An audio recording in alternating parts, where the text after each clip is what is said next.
Hello all and welcome to the SOTA Pop podcast. Today I'm your host, Trevor Peck. SOTA Pop stands for School of the Arts and pop just sounds nice next to it. Today I'm joined by a very special guest, a really talented artist, a really creative mind, an alumni of UNA and a current grad student, and dare I say, the most important thing, one of my friends, Keegan Mapes. Oh, that's so sweet. Sorry. Well, you're welcome, Keegan. So I'm Keegan Mapes. I just graduated from UNA with a BFA in painting.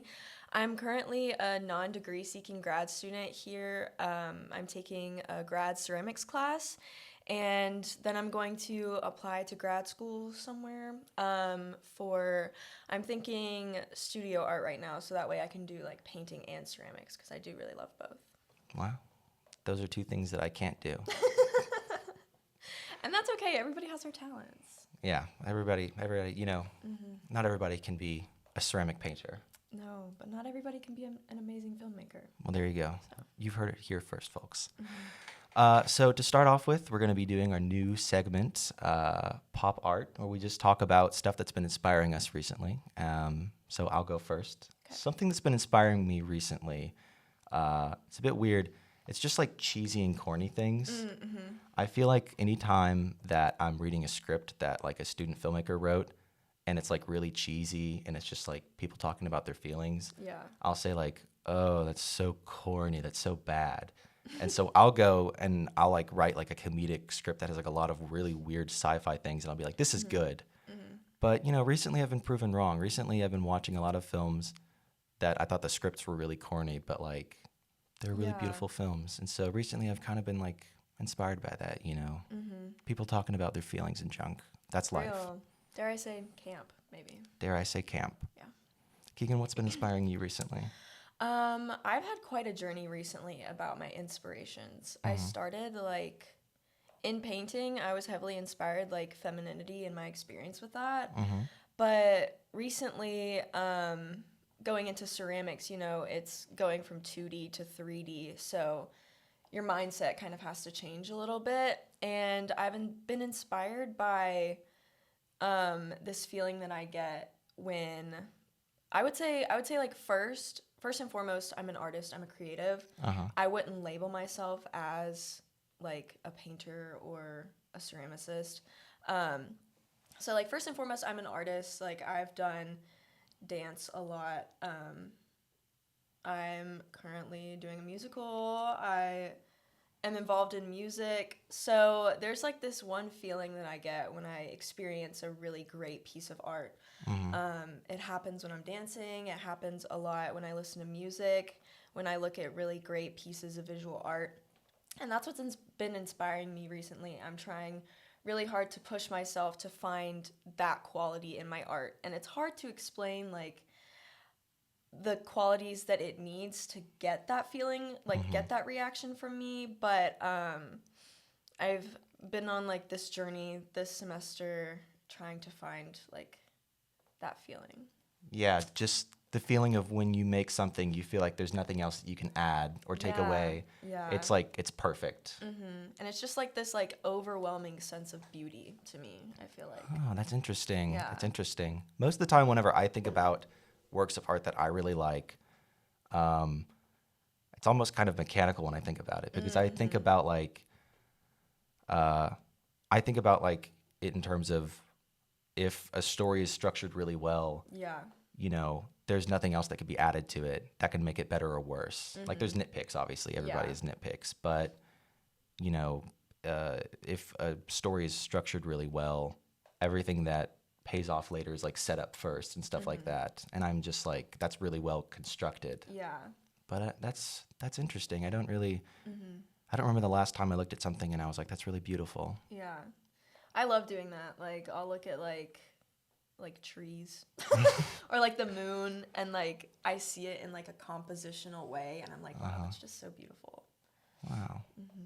Well, maybe I'll have one of those experiences today. Maybe. I don't know. Maybe I just need to look at more trees. That's the message of today's podcast, is to look at more trees. Yeah, especially when the sky is really blue, and so like the contrast of like the warm green against the cool blue of the sky is just stunning. Yeah, it's pretty nice. Okay, to transition to the main part of the podcast, I just wanted to ask you some questions, Keegan, because I know I've known you for a few years, but it's been mostly like a friend of a friend type thing. Yeah. I don't think we've ever really out. had a really deep conversation before, and so I know a little bit about you. But I guess the first question I wanted to ask you was, growing up, how and when did you realize that you wanted to be an artist or a creative mind as opposed to any other profession that you would want to go into? I actually have a funny story about that. Oh, I love funny stories. I was in high school and I had this friend, and she told me one day, she was like, yeah, I was going through like some of my old worksheets from like literally elementary school, and I have no memory of this, but we like were in a class together and she interviewed me. Like a little like back and forth interview kind of thing, and one of the questions was like, what do you want to be when you grow up? And mine was like, I want to be an artist, I want to be a painter. So like I guess I've like kind of always known, I've always been like really creative. My grandmother's a really big influence in how I kind of like developed that creative side. She was always like doing crafts with us, and like I remember making like shoebox dioramas. So we would like get a little shoebox and then put like make a little scene. So like a lot of the times I would do like an underwater scene or like a jungle scene, and so it would be like 3D kind of like in this little shoebox, but they were so fun to make, and we made them with her. But she has always been like a super creative person. She's like 80 years old, and she still like builds scenery for community theater in her town and stuff like that. So yeah, she's like, I feel like growing up around that, she really like inspired me to be more creative. Yeah, I love arts and crafts stuff. Me like too. Little scenes. I think people forget that like stuff like that is still art. You know, especially in college, because when you're growing up, like art class is pretty much just arts and crafts. But I feel like the ability to just like make something, even if it's something simple like that, that's still art, and that's still really special. Yeah, especially like getting to like college. There's kind of like a lot of stigma around fine art, I feel like, in like higher education. And it's something that like we talk a lot about in my ceramics class, because we have like a 30-minute discussion at the end or at the beginning of each class. And like a lot of the times we're like, sounds so silly, but like, what even is art? Like, that's the kind of questions that we talk about, just because like as an artist, you really have to like develop your sense of self, and you have to know what your opinions are in order to like kind of continue in that career. So like we talk a lot about like what is art and what qualifies as art. And so like a lot of like tapestries, like people wonder, is that art? You have to decide that, and like we're gonna have different opinions, or like me and somebody else are gonna have different opinions. I personally do think it's art, because well, it just takes hard work, and it takes a creative mind to do that. And it's not just like you're making like a blanket for the purpose of being a blanket. Like you're putting effort into it and thought into it. So yeah, I mean, if you just wanted to make a blanket, you would just you'd make, I don't know, maybe make it like one color or something. Yeah, but like a quilt, Yeah, totally different. And yeah, when I was in my intro to film class, there was actually a student who like interviewed their grandma who was in a quilting class. Yeah. And their grandma just talked about how quilting was important for them, and it was a piece of art for them. Yeah. And so, I think, and honestly, like even if that's not like the most, I don't know, visually pleasing or something, or even if it's not like snooty fine art. Yeah. I feel like a lot of what makes art like art is what you put into it. Totally agree. Yeah. And so at that point, anything could be art. Real. Yeah, a podcast could be art. I don't know. Yeah, like this chair, somebody had to design it. That's true. And, literally everything. I mean, everything that somebody makes. I mean, like I was saying earlier, like, you know, when I like to look at like a story and say like this story is really well structured, there's nothing that can be like added or taken away. You could look at a table and say like that table is really well designed. Yeah. You know, there's nothing that can be added or taken away that would make it better or worse. And so then you get into like, could engineers be artists? Yeah. I mean, like, culinary arts is called culinary arts for a reason, I feel like. Yeah. I think a lot of things, maybe not necessarily are art, but are creative in their way. Like, a lot of scientists have to create creative solutions in order to find out what they're looking for. So, like, I think creativity is kind of shoved into the arts, but I think that, like, it can be expanded. And, like, if we recognize that that's creativity, a lot more people would consider themselves creative.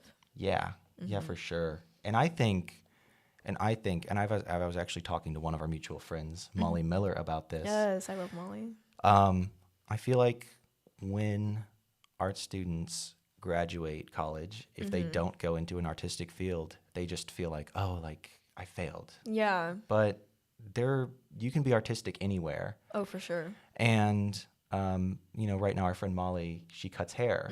And she was telling me one day while she was cutting my hair, she was like, honestly, this job is super creative. Yeah. I feel super creative doing this. It also reminds me of this thing that one of my English teachers told me in high school. She was telling us about how in the Apollo 13 mission, how like, you know, all of those astronauts that were in this like space module, like that broke, they needed to figure out a way for them to get back home, but they couldn't turn on the engines. And so they just took a bunch of scientists and they were like, here's everything that they have. This is how much time that they have left in their oxygen. Figure out a solution, go. And they had to figure out a solution, you know, on how to like restart their oxygen generator thing. I don't know. I'm not a scientist. And she was telling us, she was like, the creativity in the sense of like, oh, you can come up with a really cool story about dragons and unicorns. Like that's creativity too. But like, so it like, she was saying the really important creativity was stuff like that. Like being able to take what you're like given and make a workable solution out of it. Yeah. For sure, for sure. It's interesting, you know? It really is interesting. And it kind of goes into like, if you are studying visual arts, like, you know, that just means that you're creating something that people will admire for like its visuals. But if we're getting into this conversation, an engineer could be like, I don't know the correct term for it. An engineer could be like a usable artist. They make, I don't know, they make things that people use. Yeah, like especially like bridges and stuff. Yeah. Like I would consider that like art, and then like architecture too.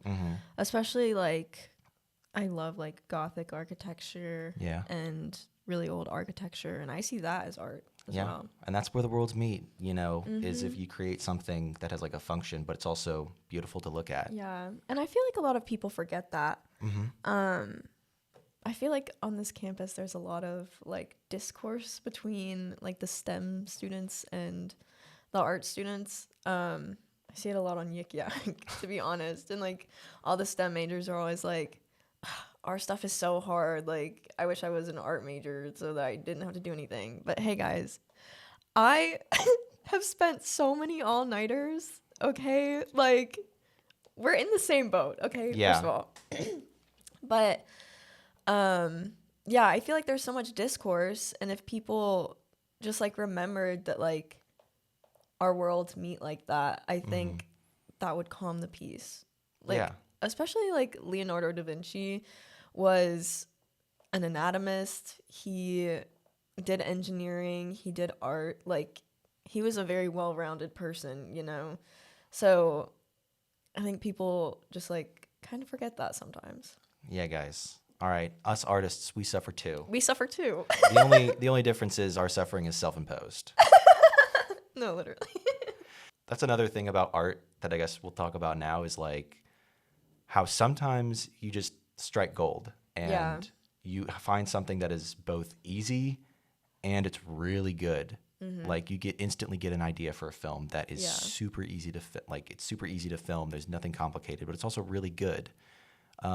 Or you come up with a painting idea that's really simple, but at the same time really original and really beautiful, and you just strike gold. But other times you don't, Yeah. and you can't control that. And it is a really hard thing to deal with, like inspiration like that, especially like in art classes where you're expected to, like my painting class, I had to make at least, well, usually like 3 paintings every semester. And, you know, you're working on the, like, maybe you come back from winter break or summer break and you've got like this one really great painting, but you finish it in the month that it's due, and then you've been like so enthralled with that painting, then you kind of just like finish it and you're, well, what do I do now? Yeah. But like you have to, because the month is going to run out for the second painting, and if you don't have anything, then you're going to get a failing grade, you know? Yeah. That's something else that we kind of talked about earlier. I know I joked and I mentioned that our struggling was self-imposed, but whenever you're an artist, it really is, because when you're working on something creative, it's like an itch that you have to scratch. Yeah. Because if we wanted to, you know, like Keegan, if you wanted to, for one of your painting assignments, you could just throw paint onto a canvas and then tell your teacher, like, this is, you know, this is what inspired me, or like, this is what I'm going for. And if I wanted to, I could throw together something really stupid and I could film it and I could tell my teacher, like, this is what I was going for. But we don't. Yeah. Even though it causes us to stay up late, even though it causes us a lot of stress, like, we still try to make something really good. Yeah. And it's interesting too, because I feel like a work of art is not the same unless it is personally attached to you. Yeah. Like, it kind of like has to be in order for it to reach other people. Like, I'm thinking, like, especially like music. A lot of people write about their experiences in music, and people listen to that and find a way to connect to that and like make that their own story. And in my sophomore year of college, I was kind of doing experiences that like every woman kind of goes through, like for the most part, but it wasn't necessarily something that I had experienced. And I kind of like started to shift and pull in like personal experiences from my life, and I feel like the quality of my work rose like 10 times higher just because I was like drawing from my own life. So yeah, it's kind of like weird, but it kind of like has to be like it has to have some personal connection to you, or people won't really, they won't connect with it themselves. yeah. That actually transitions us into our next question. Keegan, I just wanted to ask you, what do you feel like inspires you as an artist? I know that's something that constantly changes, you know, but throughout your artistic endeavors, you know, what has inspired you to create things? Yeah, I think like what I was talking about earlier, that kind of like feeling that I get is probably going to be like top of things that inspire me. I really just have this need to communicate that feeling, and searching for how I can communicate that has been like kind of a challenge, but it's a challenge that I want to take on, because genuinely I don't think there is anything else I would want to do. Like, and it's crazy to say that because there are so many things that I could do, but there is just like a genuine need to get that feeling out and like show people what I mean when I say that. But other than that, I do look at a lot of things on Pinterest. I cannot even lie. One artist that I've been heavily inspired by recently, her name is Ray Klein on Instagram. She is a painter, and she's kind of like semi-realistic, but also she kind of pulls into like a surrealist atmosphere. But the way that she paints is so intriguing to me, because she creates like this atmosphere outside of the painting. Like her paintings definitely give me that feeling that I'm talking about. Yeah. But just like it's the way that she can create this scene regardless of if it's a portrait or if it's an actual like landscape kind of thing. Like there's just something about it that like is bigger than the painting itself, if that makes sense. That's interesting. I'll have to look her up. Yeah. She's really good. She's probably my favorite artist that's alive right now. Wow. Yes. Who's your favorite artist of all time? Number one is Claude Monet. Claude Monet. I love Monet. I do like Monet. Mm-hmm. Yeah, every time I go and see one of his pieces, I do cry. I went to New York this summer to visit my best friend Ella, and we went to the MoMA, and she had visited it before I got there. I went there for like 3 days, but she took me there, and we did like a little warm up of like visiting other people's art before we went to Monet's. And there's just like this small kind of room in the MoMA where it's like, it's probably like 12 feet long. Like there's like one painting on the back wall that's 12 feet long, and then there's another one that's around the same size, and then kind of a square one, but it's maybe like 7 by 7 feet. Like they're all like super huge, but she just like took me into them. And I remember putting in, I think I was listening to Fine Line by Harry Styles. That's also my favorite song, because that song also gives me that feeling. So it's like interesting how different mediums can still like bring out that feeling in me. But I was listening to Fine Line by Harry Styles, and I was just like walking around and like looking at it, and I did cry. But I just love like seeing the bigger picture of his work, and then going up close and seeing all of the tiny differences in color. Like I love doing that to a painting. I'll literally stand like nose to nose with a painting and just like observe all the little details, because I'm just so interested in how like the artist painted it. And then like color discrepancies that you get when like you can't see from far away. Like sometimes an artist will use a color, but there was another color like already on their brush, and then they paint with that color, but a little bit of the other one like stays behind. And I just think that stuff is just so beautiful, like to look and really pay attention to those things. Yeah, certainly. I think that's something, you know, especially since, you know, we are artists ourselves and we have obsessed over things before. Yeah. Like whenever you look at a painting and you're like, I could tell that somebody else obsessed over this. I think also just totally enhances it. Like, I love, one time me and my girlfriend visited the UNA art gallery, and we just looked at all these paintings, and it was so good to look at them and then go up to, they have like this little piece of text right next to the paintings that talks about the artist and what inspires them and why they made this piece specifically. And I loved just going there and looking at the paintings and then reading that and then looking at them again. It's interesting to me because I love reading those to like understand more about the painting, but I hate writing them.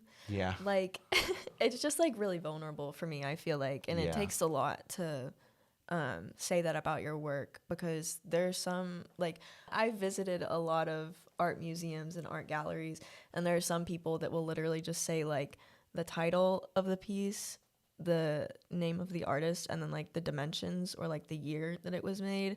So like you really like have nothing to go off of except for the title. So I just love when there's like stuff written about the painting to get like a little bit deeper into the artist's mind and like why they painted it.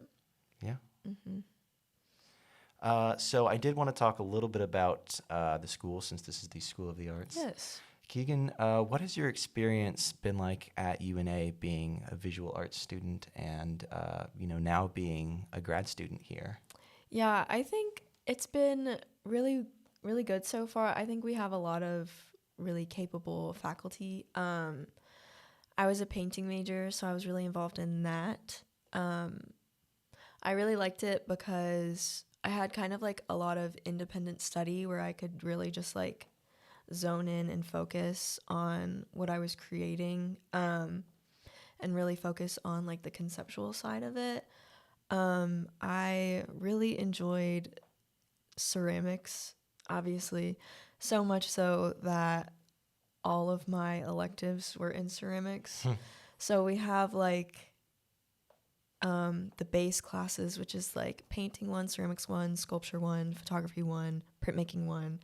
And then, so you have to take all of those, and then you progress into like electives. So you can choose like photography 2, sculpture 2, photography 3. Every single one of mine was in ceramics. I just love the Professor Benson. He's just such a great teacher and a really big inspiration for me. Yeah, so he really pushed me in ceramics, and I eventually fell in love with it. So much so that I wanted to pursue it as a career. Yeah. So, yeah. I've heard about Professor Benson, and I've heard about ceramics. Our friend Molly tried to... Yes. She was like, Trevor, you need to take ceramics. Oh my gosh, it would be so fun for you to take ceramics, though. Oh, man. I would have loved to. Yeah. It's a very time-consuming class, though. Yeah. Mm-hmm. But it would be a cool Yeah. thing to do. I do love making things. Mm-hmm. So I think it would be super fun to just make some bowls. Even if they didn't look that great, it would just be fun to make them. Yeah. I always love learning a new thing. Yeah. Well, speaking of bowls, Yes. the next thing I wanted to talk to you about beforehand, for everybody who doesn't know, which obviously you didn't, I asked Keegan to bring some pictures of her favorite pieces that she's ever worked on, and she actually went above and beyond, and she brought this bowl. I did bring this bowl. That has been sitting here the whole time. Yes. So this is going to be one of my most recent creations. ASMR. A little ASMR segment. No, but I have been developing a style in ceramics for probably like 3 semesters before I graduated. And for our audio listeners, I'll describe it to you. Here, we can show the camera really quick. If you did not know, the UNA SOTA Pop podcast does have a video element on it. So if you go to the University of North Alabama School of the Arts YouTube channel, we do post every episode of the podcast there with a video element. So if you're listening on Spotify and you want to see these works of art, then just go on the YouTube channel. Yeah, might need to hop over for this episode. Yeah. Okay, but we have a bowl, and the most noticeable thing about it is there is kind of this line, this 3-dimensional line that goes across from one side of the bowl to the other. And the smaller portion is completely blank, and then the full other side of the bowl has these designs on it. So there's kind of like a rippling effect on the surface of the bowl, and then I have these kind of like vines that are sort of 3-dimensional. It's more of like a relief, if you know what a relief is. But yeah, so I have these vines that travel across the bowl, and then I have these other kind of designs, sort of like a little square indentation, and then some more relief of like these little 3-pronged kind of, they remind me of birds' feet. I was about to say they do look like birds' feet. Yeah, little bird feet. And then I have some lines, some like radiating lines coming out from some of the vines. But yeah, this is probably my favorite child. It's the only thing I think that I've ever created that has given me this the feeling that I've been talking about. Wow. Yeah, it's like really crazy that I've been like searching for it for so long. But I think the thing that gives me the most, or like the thing about it that gives me the feeling, is gonna be these little like cracks right here. So how I did this bowl was basically I threw the bowl, and then I took a wire tool, and it's literally just like this long wire, and I put it on the bowl and I just pulled. And so that made like this portion of the bowl, which is kind of just like a crescent, fall off, obviously. So then I took some water and I kind of just like squished the edge to get this kind of reminds me of like a cliff, to get that. And then I just scored and slipped the half of the bowl back on. So that's how I got that. But I think that the lighting of it is really nice. And it kind of like, if you can see, this kind of like cliff has like reflective light. And so it kind of like illuminates like that portion of the bowl. Yeah. So I think that like lighting and like lights and shadows is really important in getting that feeling that I keep talking about. But yeah, this is my favorite child. And then I have a few pictures of some other things. So we're looking at my senior show exhibition. So all of the graduating seniors are all in a show together. And this was kind of my little segment. So these are self-portraits. And, for our audio listeners also, there is 2 paintings that are, I think 3 by 4 feet. They're hanging vertically. And then in the middle of it, there's a vase that is 17 inches tall. And I do remember that because I had to measure it. Okay, so the first painting on the left is a self-portrait of me in a white dress, and my arm is kind of like facing, like pulled up a little bit, and my eyes are closed and I'm looking off into the distance. And then the background is kind of like heavily yellow washed with like an implication of trees and water in the background. So that's for my audio listeners. The left painting is called Archetype for Her, and it is basically kind of like celebrating femininity and all the good parts about it, because I think that everything is kind of like a yin and yang, kind of like there are good parts and there are bad parts. So that picture is about all of the good parts about femininity, and it's kind of like into the name is like Archetype for Her is the name. And I was brainstorming because I don't usually like think of the names before I do the paintings. I kind of like come up with it after. And I was kind of like brainstorming, and I was thinking about like how much I love my sister and how much I am like a role model to her in that way. And it kind of does fit as like, because it is a self-portrait. So I feel like a lot of the times I kind of like fight through these bad things so that she doesn't necessarily have to. Yeah. Because like as like I'm the middle child, but I'm the oldest daughter. So like I have an older brother and then a younger sister, and I'm the middle child. So a lot of these things that I experience, like nobody is there really to tell me. Like, I mean, I have my mom, but like, Yeah.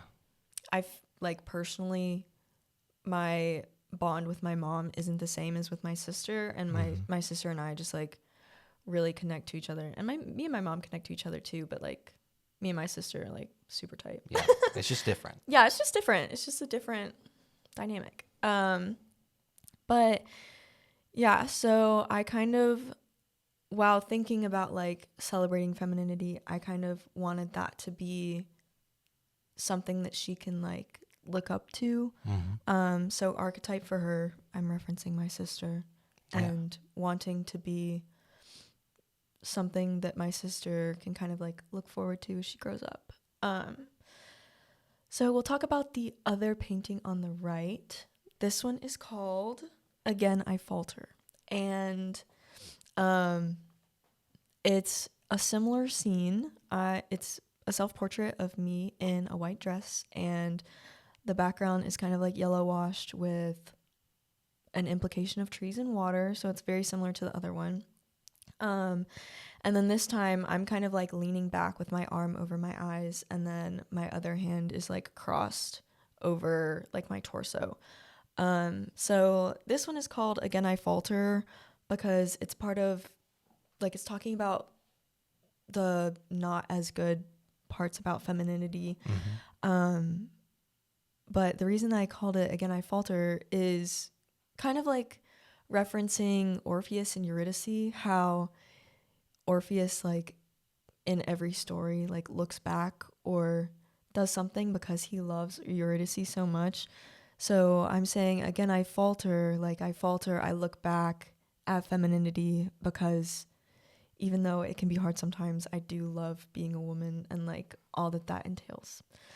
Yeah. Yes. That's beautiful. Thank you. So yeah, that's Again I Falter. And then there is a vase in the middle, and it's kind of trying to describe it. It's similar to, like, the surface is similar to the bowl that I showed with, like, the vines and everything. And then the shape of it is kind of like a Greek amphora is what I modeled it after. They used different shapes for men and women. Like, in grave sites, there would be, like, giant amphoras, and then the men's were usually shaped differently than the women's. So I kind of did it more of, like, the women's shape because femininity and stuff, you know. But this one is called For Diana. And basically, whenever I did these last semester, it was mostly, like, I felt most connected to the surface design.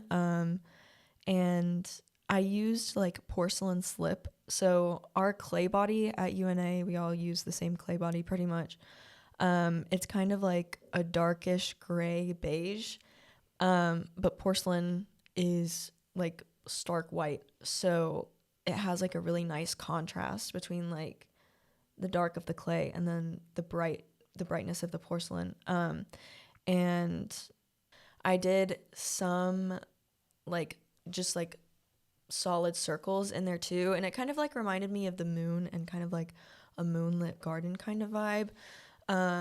So I was thinking about that when I was making them, and then the name For Diana is kind of, like, reminded me of, like, the Greek god Artemis was, like, the goddess of the moon, and, like, the goddess of not, like, femininity in general, but, like, she's kind of like a symbol for femininity. Yeah. But I didn't want it to be, like, super obvious and be like, for Artemis. So I was like, Diana is her Roman name. So really? Yes. So For Diana is kind of like addressing that.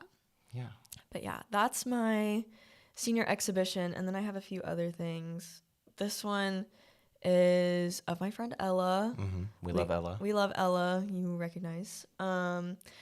So this picture, painting, I keep saying that. Well, it is, you're looking at a picture. It is a picture. It's a picture of a painting. Yes. But this painting is kind of more about, like, feminine rage. And yeah, so I told Ella, I was like, hey girl, can you model for this? And she said yes. So we went to McFarland Park. No, not McFarland. We went to Diver Park, and we took these pictures to use as a reference. But for our audio listeners, this painting is horizontal or vertical in orientation. And the background is kind of like a dark, kind of like forest looking kind of vibe. And then the figure, which is Ella, is really close to the frame, and she is wearing a white dress that's kind of like falling off her shoulders just a little bit, and she has kind of like an angry, kind of distressed expression on her face, and she's kind of like pulling on the dress that way. So yeah, this one was kind of more literal, I feel like. Like, the emotion is very much more, like, forward, I guess. But I am really proud of this one just because it took a lot out of me. It's kind of hard to paint about something that's more negative. Yeah. And have that, like, in your life for, like, I think this took me maybe like a month and a half to paint. So like having that kind of like wait for like like a month and a half is kind of draining. And I feel like a lot of my pieces are not necessarily negative, but they do have like heavier topics than. Yeah, and they seem very tied to you. Yeah. So the emotional turmoil that comes with that is a little challenging, but I'm proud of the I'm proud of the final product of that one. And then some of my pottery. This is one that I was just working on, and I'm trying to incorporate that line. So like the bowl that I was talking about earlier has that kind of like cliff-like line across it. I'm trying to incorporate that into like other forms. It has proved itself challenging, to be honest. Like I've tried it on taller forms, but it just hasn't like felt the same. But I think this one is kind of getting there. So I'm proud of that one. And then I just have some other pottery just to show. Yeah. But yeah, this is one that I did last semester. And so you can see that like my surface design has kind of calmed down a bit. But I do still like this. Like I do still like doing that. So I don't think I'm going to stop necessarily and like completely like throw that away and pursue what I'm working on now. Because there is also kind of a demand for it. Like a lot of people have like told me like, oh my gosh, your stuff is so beautiful. Like I want to buy it. And I'm like, thank you. But like people do really like this stuff. So I think I'm going to still do it, but not necessarily like apply to grad school with it. And then this is just another one that I did. For our audio listeners, I'm so sorry. The first one that I was talking about just a second ago is a picture, and it is kind of like a bell shape, I would say, and it has a lot of those designs that I was talking about earlier, and it's just kind of pretty busy, but busy in a good way. And that one is kind of like, what kind of green would you say that is? I would say it's very much watermelon green. Okay, yeah. It does look watermelon-y. It's not a single color. It looks like it has like the lighter green with like the darker green stripes. Yeah, some like variants in shade. And then this one that I'm about to talk about is also a picture, also the same shape. But this one is blue, and it does have some like varying blues in it. But yeah, I don't have much to say about that one or either of those, but I do enjoy making those ones. Yeah. So I think I am going to continue that. But that's all the pictures that I have. Yeah. Beautiful artwork, Keegan. Thank you.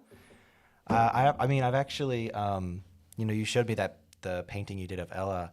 Actually, another thing that I saw in my intro to film class was Ella made a little documentary about Keegan. Oh, yeah, she did. And I got to see some of Keegan's artwork, and I actually did hear you talk a little bit about what inspired you as an artist. And at the time, whenever she interviewed you, was when you were really inspired by femininity. Yeah. And, the things that women go through. And so it was kind of nice to listen to you,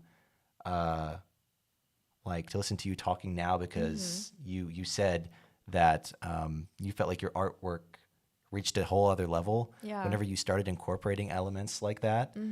And it was nice to see that I watched a documentary that where you were like, right now, something that's inspiring me is the things that women go through that I haven't gone through myself. So full circle. Oh, yeah, what a full circle moment. Yeah, it's really nice. I sometimes forget that we did that. But it's really nice to see how much I've grown since then. Yeah. So to close out our podcast, we're going to end with a very classic segment, Fizzle Down Feel Good, where we just talk about something good that happened to us this week. Something good that happened to me this week, I feel like, is, I'm just going to say rehearsals for Dirty Rotten Scoundrels. You might have taken mine. Oh, well, that's okay. But that's okay. We can have the same one. We can both. Rehearsals for Dirty Rotten Scoundrels have been great. If you don't know, me and Keegan are both in the ensemble of a musical comedy being produced by UNA. Dirty Rotten Scoundrels, directed by Suzanne Reese Mills, music direction by Drew Mills. We love Drew Mills. We do. And choreography by Adelie Simpson. Mm-hmm. And it's just been an absolute blast. And rehearsals have been really hard lately. Yeah. But it's also been really fun to see the show come together. For sure. Yeah, and literally after we record this episode, we're going to go practice dancing. Yeah, we are. We are. So yeah, that's been something really fun. And yeah, so if you want to see me and Keegan dance, although I don't think we have any line. Oh, we do. We do have a little moment together. Have some lines. Oh yeah. Well, I mean, no, we have lines. I don't think we ever talk to each other. Well, we have the moment. There's a moment when me and Keegan are tourists and we go to a statue, and there's a moment when Keegan and I work at a hotel. Yes. And we talk to each other. We don't have like lines, but you can see that our characters are talking. Yes. And we're just like a hilarious duo, like. Yeah, for sure. The unsung heroes of Dirty Rotten Scoundrels. For sure. You'll be watching the show. For real. You'll be watching the show and you'll be thinking these guys aren't that dirty or rotten. No. But like if you just look at the side, just me and Keegan. We're stinking it up. We're dirty and rotten. Yup. Well, that brings us to the end of the episode. Keegan, do you have anything else to shout out? Yeah, so just follow my Instagram if you would like. My art Instagram is @yellowchins, so like your chin. And then go see Dirty Rotten Scoundrels. Go see Dirty Rotten Scoundrels. So fun. And just be aware of what's going on in our galleries and our galleries around town. So we have a few. We have the Elaine Bailey Augustine Art Gallery, which is the gallery on campus. And that's in the upper floor of the Visual Arts Building. Not the actual art building with all of the classrooms, but it's the one right across from that. So, and then we have I always get it mixed up, but I think it's the 216 Gallery. It's on Tom Bigby Street. There is always a lot of cool stuff there. We're always inviting artists to display their work there. And then the last one is the Kennedy Douglas Center of Art. And there's actually a ceramics, like a UNA alumni ceramics show, which is really interesting. And all of the participating artists have either been to art or are in grad school for ceramics right now. I went to it just the other day. It has some really good work. Yeah. I think that's pretty much it. Well, I think that's pretty much it for this episode. Thank you all for listening. Go follow us at UNA SOTA Pop or SOTA Pop Podcast on Instagram. You'll find us. Follow us on YouTube at the University of North Alabama School of the Arts. And closing out my very first episode I've ever hosted. I'm Trevor Peck. So thank you for being here, Keegan. Of course. I had a great time. Yeah. All right. Bye.